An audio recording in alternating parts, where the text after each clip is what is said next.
আসসালামু আলাইকুম। আমাদের ইউটিউব চ্যানেলের নতুন আরও একটি ভিডিওতে আপনাদের সবাইকে স্বাগতম।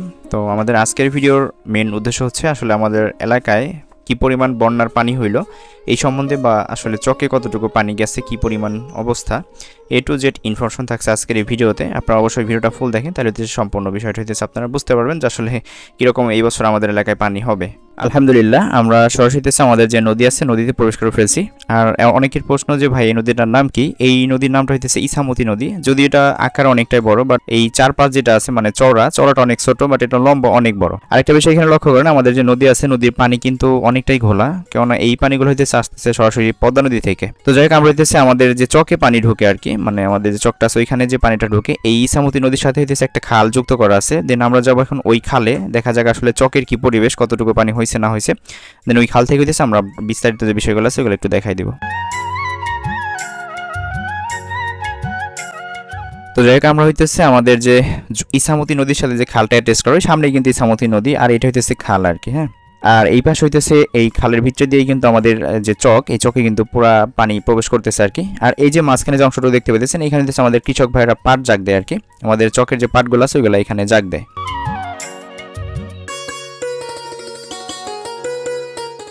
তো আমি এখন আছি আমাদের খালের মাঝখানে, যদিও এই পাশে আমাদের দুই পাশে চক, আর এই খালটা কিন্তু আকার অনেকটাই ছোট।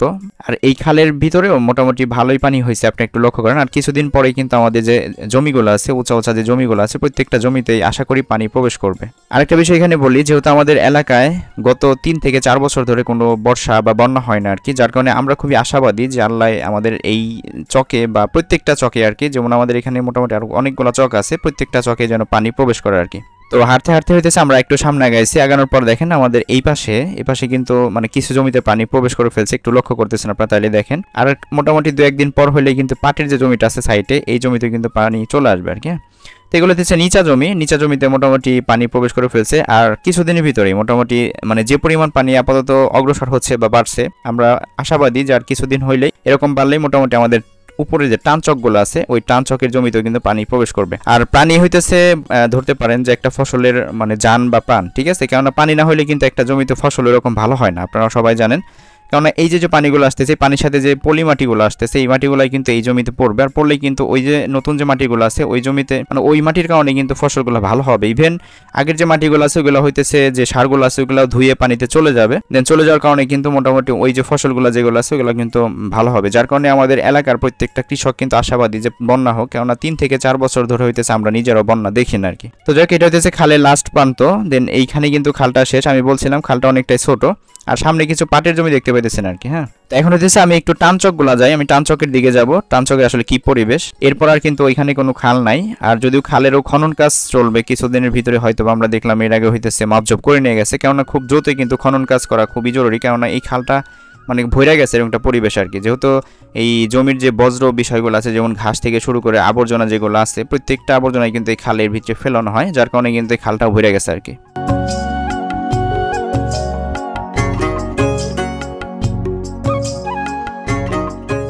তো যাই হোক, কথায় হইতেছে আমরা আমাদের টান যে জমিগুলো আছে আমরা টান জমিতে চলে আসছি। এই পাশে দেখেন এক কৃষক ঢেঁড়স রোপণ করছিল, যেটা মোটামুটি ভালোই আর কি, ভালোই হয়েছিল, যেহেতু এখন ঢেঁড়স গাছের বয়স বেশি হয়ে গেছে। আর এই পাশে হইতেছে মানে হরেক রকমের সবজি, যেমন এই পাশে পুঁই শাক আছে, দেন সাথে আছে পটল গাছ। হ্যাঁ, পুঁই শাকগুলো মোটামুটি আলহামদুলিল্লাহ অনেক সুন্দর হয়েছে, একটু লক্ষ্য করতেছেন আপনারা, দেখতে পাচ্ছেন, যেহেতু বর্ষাকালীন সবজি পুঁই শাক, ধুন্দুল, দেন তারপর আছে চিচিঙ্গা, এরকম আর কি বিষয়গুলো আর কি। হ্যাঁ, আর এইটা হচ্ছে পটলের জমি, এটাও মোটামুটি আলহামদুলিল্লাহ অনেক সুন্দর হয়েছে। আর এই পাশে হচ্ছে এক কৃষক ভুট্টা রোপণ করছে, যেগুলো মোটামুটি খারাপ না।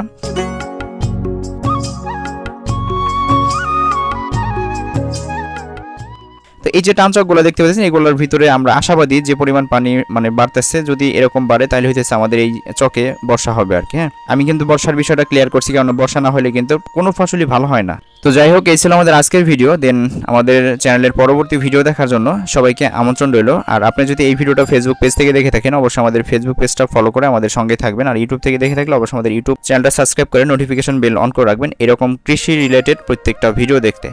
সো পরবর্তী ভিডিও দেখার জন্য সবাইকে আমন্ত্রণ রইল। ভালো থাকবেন সবাই, আল্লাহ হাফেজ।